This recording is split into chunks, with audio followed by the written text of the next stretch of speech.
Hey viewers, this is going to be a really quick video on how to tear down the new model version of the Roomba i series. No guarantees on making this work for you. This is my personal experience going through it and trying to figure out my robot is doing the jitterbug or spinning in circles. And I think I have identified a possible fix. Again, these are the new models that don't have the screws on the bottom, and I figured out how to open it. Thanks to a couple of Reddit users I've run into. One of them is Casino. I think he was able to do a procedure like this, but this is how I found works, and you might be able to gather some lessons learned from it. So first off, number one thing that I think it's a good idea to do if you're going to be getting into the internals of this, you really should pull the battery, and that's what is behind this compartment right here. So I'm going to go ahead and just remove these two screws here and leave them on like slightly like that, because you can actually grip the screw itself and you can lift up on the platform. Otherwise you got to get like a blade underneath there. So you can grab the screw and it pulls out the rest of the way and you don't have to pry it out. Hopefully that works as well for you. And then this is the battery. There's a little hold-in tab there. Just push that back, and while you're pulling it back, just lift it out, and now you've pulled the battery. And that doesn't hold anything in structurally. It just, you know, you're going to be getting into the internals, and you don't want to short something out while power's on it or shock yourself. You shouldn't have to take the rollers out, and you shouldn't have to take the front caster wheel out. The next part you have to do is you have to take out the dustbin. And this is the part where I got tripped up and my mind blown. Right here, you'll see these prongs, or these little clips. And all you gotta do is, you get to get it over, you know, the edge of the table so you can press them free. It's just, you know, press. You can get in there with a screwdriver or a knife blade and just press them out. And when you do that, the top plate will come off and you're left with this arrangement right here. And when you look at this arrangement, you will see the springs of the legs kind of, you know, bounces, but you will see what you've been looking for on the bottom: screws. So here's the next step, and it allows you to separate these two units from each other. When I did this before, I did take off the front bumper. I'm going to see if it's possible to separate this without taking off the front bumper this time, because I'd already opened it. But the first time you open it, you're probably really going to want to take off the front bumper, because there's some hard to get clips that you have to kind of work loose. They may snap, a couple of them, but that's the permanent installation aspect of this assembly. There isn't like what I would call sonic welding or anything like that. It's just that the front lip of this is kind of sandwiched together in a somewhat permanent installation. I might get around to showing that, but I am going to attempt now to separate the two halves without taking off the front bumper, because I think I have a way to solve this issue I'm having. What you do need to do first, before anything else, is you do want to go here and disconnect this connector right here. And I think as long as you're careful and you wiggle it, you just pop it right out. It's a standard push connector. And then the second thing you want to do is, I believe this is the Wi-Fi antenna. There's two small silver screws down here. It mates to the motherboard right there, or it mates to, you know, the rest of the circuitry just through that multi-pin linear connector there. And when you do the rest of these screws, it's going to separate at that juncture. There's a split right there down the middle, and so just take those two screws out, keep them secure, and gently wiggle straight out, and just set that aside. And you'll see that right there, you know, there's the split seam. So now I'm going to go ahead and remove all of the screws. You shouldn't have to take this little dust pin switch. It just makes sure the dust pin's installed, sends a signal. That shouldn't have to come out either. I'm going to take the screws out, and then I'll be right back to lift it away and see how it goes. Okay, so I got those screws out. There's 10 total, and you do have to take the bumper off. The bumper is holding the front two halves together just enough that you can't separate them. So that's these. This is a lot more straightforward. I think this is meant to be replaceable. you have the 1, 2, 3, 4, 5, 6, 7 screws here on the front. And then you just lift away that lip and then the bumper just comes out. Just be careful, there's some spring components down there. And we'll go ahead and take that off now. Okay, so just as you lift up on this, just kind of keep it in this orientation and the screws will kind of stay in there, and just set it down upright and you won't lose any screws. This part, you just lift up on the body, slide it away, and then optionally but recommended, disconnect these 2 screws here so that you can separate the bumper entirely from the rest of the body. So I just made a boo-boo. I inadvertently sheared off one of these screws. There's the shaft of it stuck in there. So that's fun, but now we can pull the bumper away. Just set that over there. If you look here along the front edge, you can kind of see some signs of where I did some separating, but this is the seam that is more or less press fit together, wrapping all the way around the front here.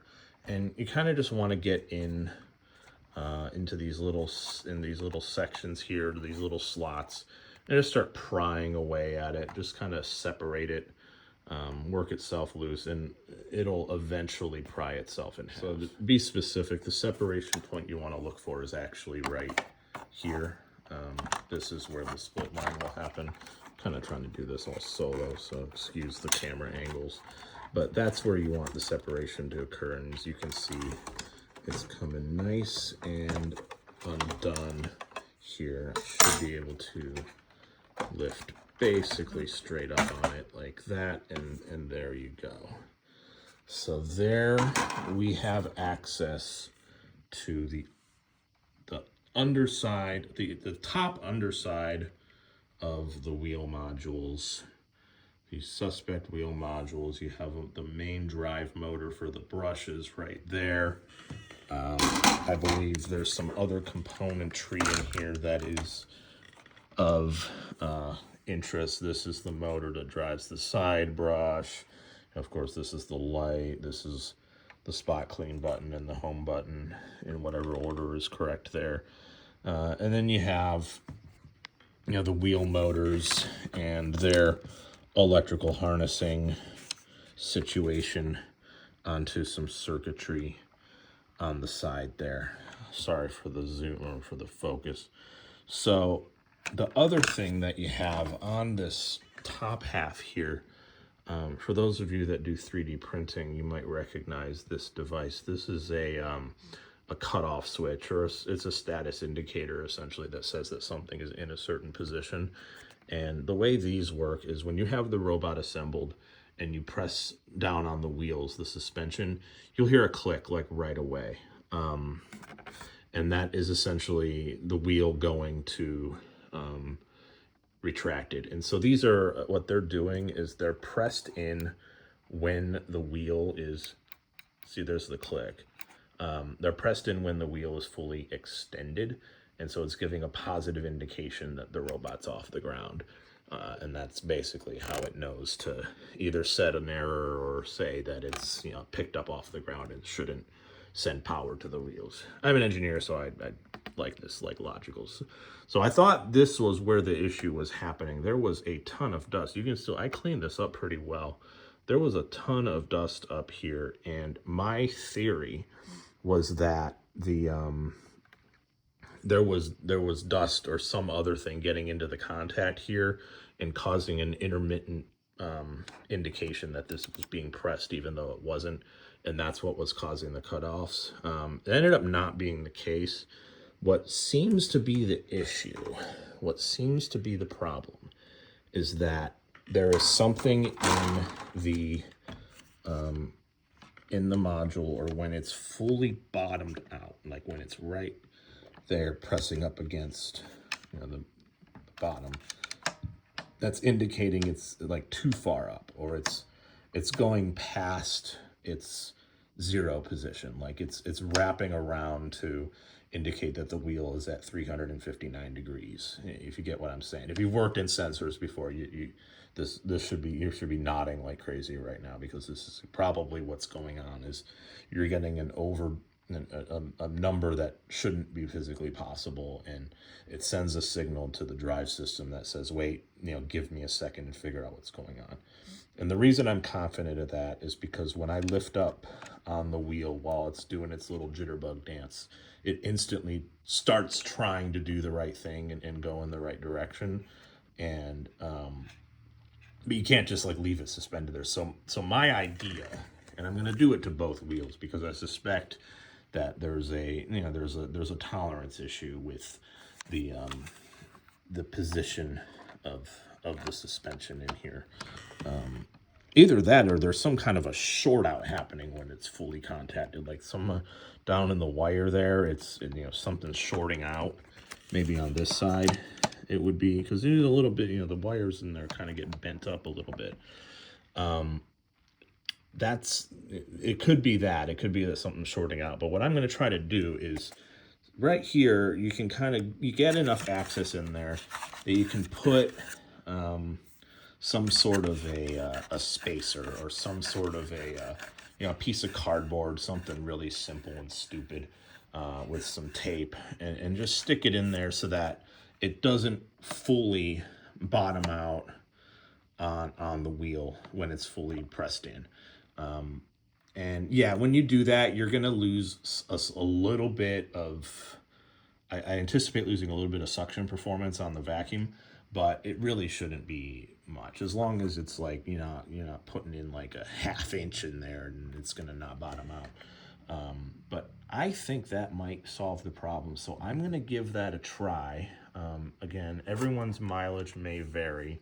This is the furthest disassembly step I am gonna take on this for right now. There is further disassembly that you can do to get deeper into this thing.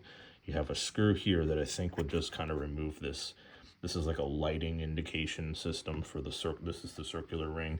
You got a couple screws right here that look to be associated with the LiDAR sensor, which is, it's not LiDAR, it's something a lot simpler than LiDAR. It's a very rudimentary LiDAR on the i5.